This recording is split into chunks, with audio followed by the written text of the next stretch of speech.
Good morning, everyone. Saturday morning on the Rancho, and well, it's not a day for fun and games. We've got another project out here, and for those of you who are relatively new to the channel, welcome to the Rancho. And one of the things that we do on the Rancho here is we grow a lot of fruits and vegetables, and because we live in the dry area of California, we have to use well water, irrigation water.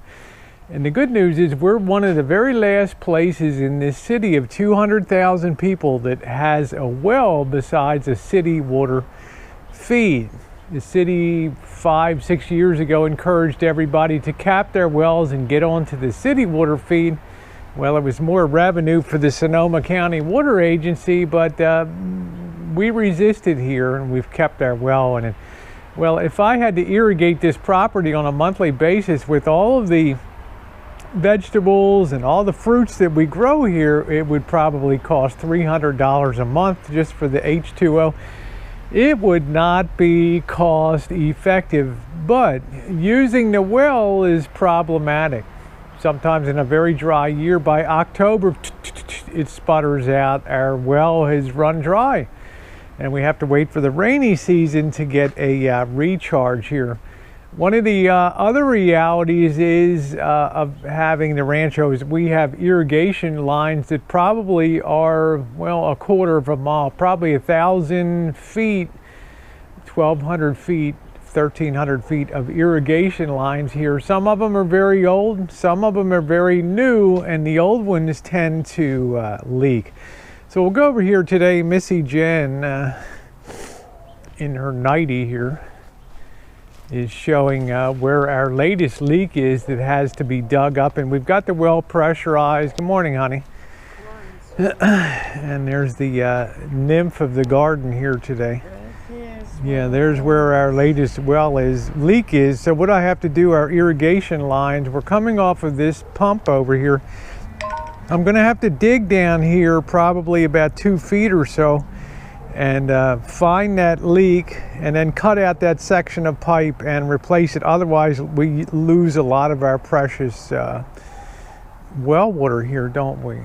So let's go over here and take a look. We've got our morning, thanks for the show. Yep. Okay, over here, this is where Jen already removed our cherry tree. It died mysteriously over there, but everything else is doing good. It's been a good harvest year this year, especially the plums were great, weren't they? Our plums. And we've got our, awesome, you can see our lemon tree is happy. And Jen's done a really good job of keeping things well irrigated and growing well here. Our peach tree.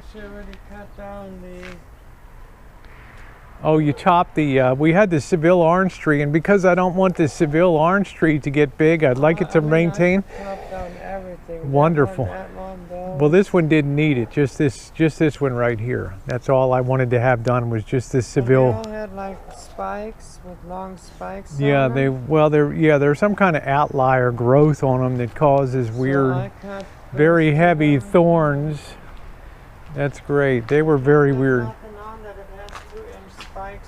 Yeah, they're so great. Okay, so these are looking good. Jen's doing a good job of tending. You're understanding a lot about citrus now, which is which is good. Basically, those 4 down, those 2 and those 2 down this week. All right, tough guy. Good job. The other thing we have is this non-fruiting mulberry tree's got to be cut way back because it's starting to interfere with our garden here, and this was cut back about 5 years ago when I first moved here. So we're gonna have to do that again. In addition, the persimmon tree over here also needs to be reduced in size because Jen doesn't like to have to go out to the alley and pick up persimmons that fall because they're you know, the tree naturally sheds fruit. So we're gonna cut that way back too. So we're going to focus this fall on the orchard a lot here.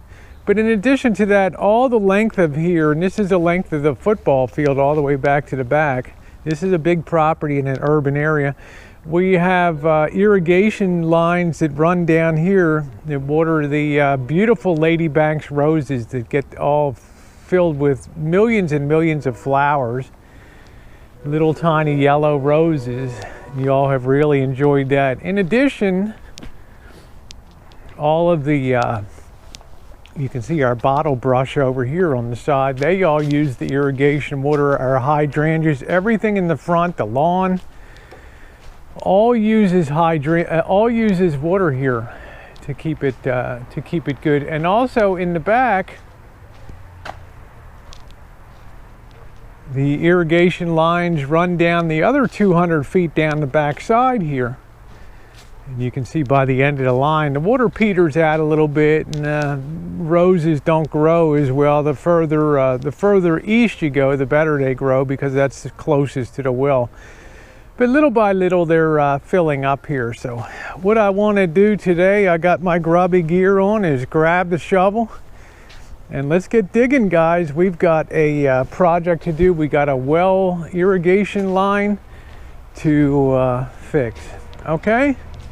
Get your grubby clothes on. Let's get going.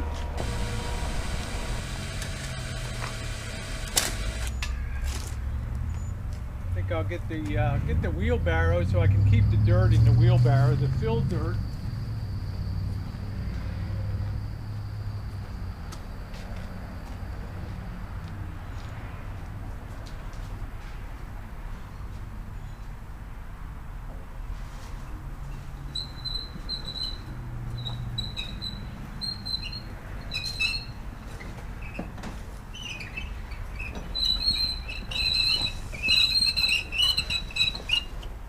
Make it a lot easier for keeping the dirt in one area.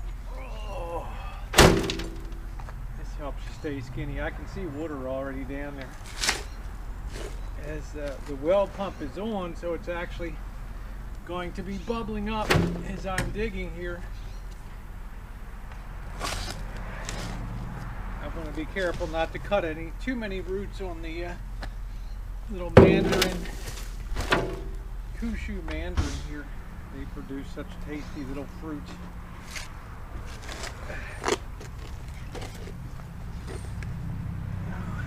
Just keep digging down here until we hit paper.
Okay, I've got it dug out a little bit below the pipe. I'm going to turn the water on just for a second, just to exactly ID where I'm going to be cutting the section of pipe out here.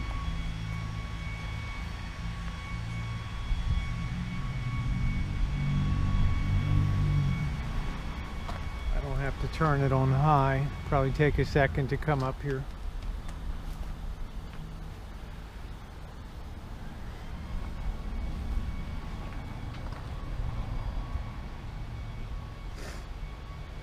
Oh, and you can see it over there, so I'm going to have to dig over that way a little bit more.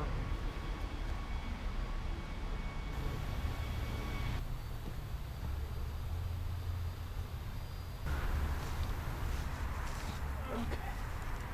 Next thing to do, using this Orbit 1/2 inch, 1 inch PVC pipe, vinyl pipe. This thing really does a beautiful job of making nice clean cuts. We're going to surround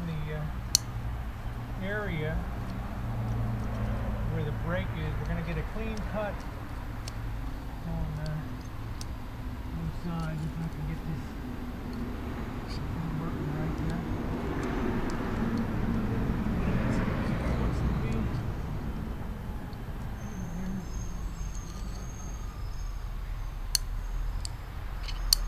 There we go. It just puts nice even pressure on everything to give you a really good clean cut. And I'll do the one on this side too. And then we'll have to get a piece of pipe. I don't really think I have anymore. Might have to go down to the big box sticks to get that. That'll allow that water to drain. And there's our piece. It has the cut in it. Okay, so that's what we're going to get. We'll be getting a piece of metal pipe, and we're going to be replacing that right there. Okay. The next thing is kind of a tricky maneuver. I went and I got a new piece of I got a piece of metal piping here, and what I need to do is thread that in this way first, and then lift this end up and try to get it in there, and then back thread it. Got to make sure that we have the hose clamps on first on each end, because you can't put them on once it's on, right? So be a little smart, stick them on there.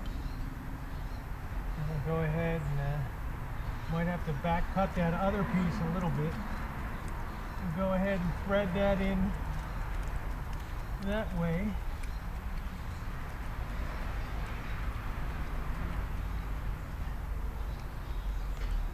Okay, I'm going to cinch that in as far as we can, and then I might have to take a little more off of this so that it reaches okay. I think I'll do that. Not too much.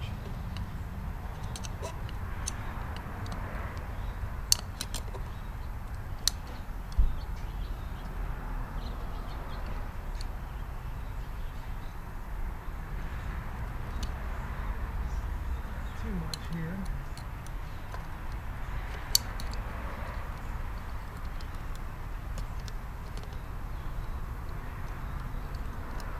Should be just the right. Keep them digging in.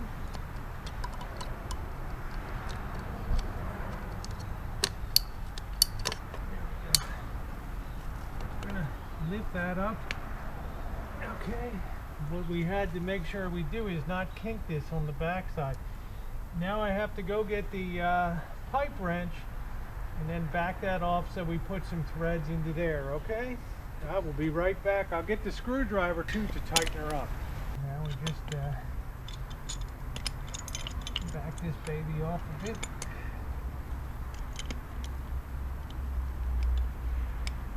And that reverse threading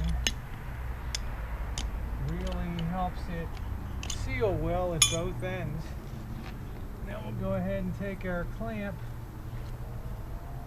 We'll clamp her on real good here. Snug her up nice and tight.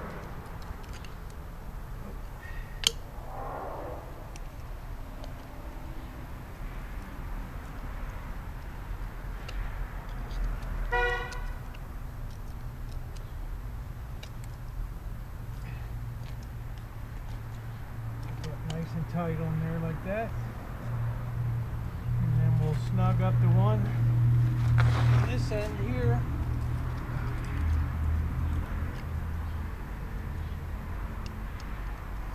Hope you don't mind getting dirty. Get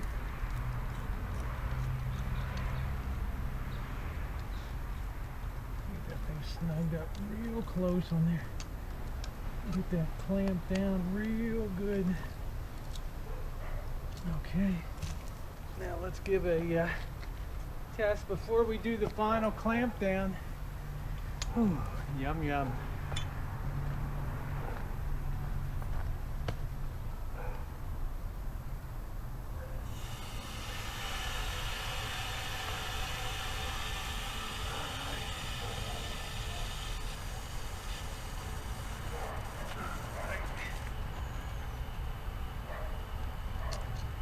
socket wrench to do a final tight down here. Make that baby good.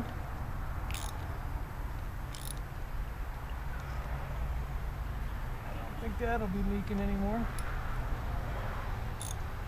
Okay, let's give it a try.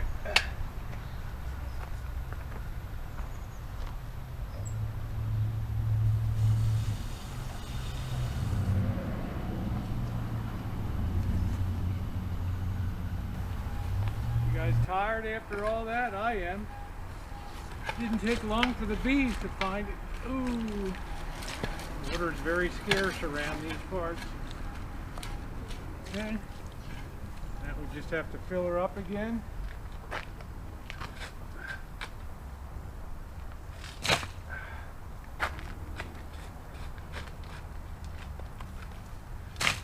You guys wonder what keeps me in shape?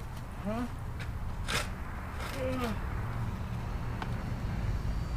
Run a Rancho, even a small one. You'll stay in shape. I think that's enough now. I can probably safely tip it in there. Last time I almost knocked these things over.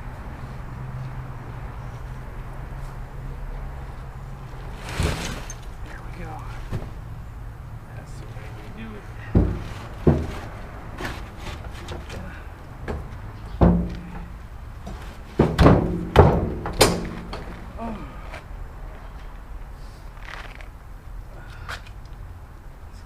Straighten down a little bit.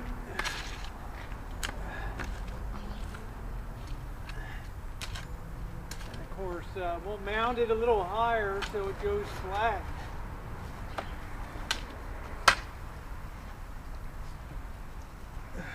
So it'll naturally flatten down a bit at the end here as the soil compacts, but that's probably, I don't know, maybe the seventh or eighth well leak that I've done over the years here. Problem is there's some rocks in this ground, and over time the more you walk in a certain area like through here, the more, sorry Mr. Earthworm, let me get you out of here. Safe location down there. There you go. The more you walk over it, the more those rocks start to dig in there. So we got another earthworm here. I got to bury up there. Let him start making his way down. All right. All right, guys, and mission accomplished. All I got to do now is clean up, catch my breath, and get something to eat. And thank you guys for being along on another Saturday morning on the Rancho. It's plenty hot, and on to the next project. Thanks everybody for being along.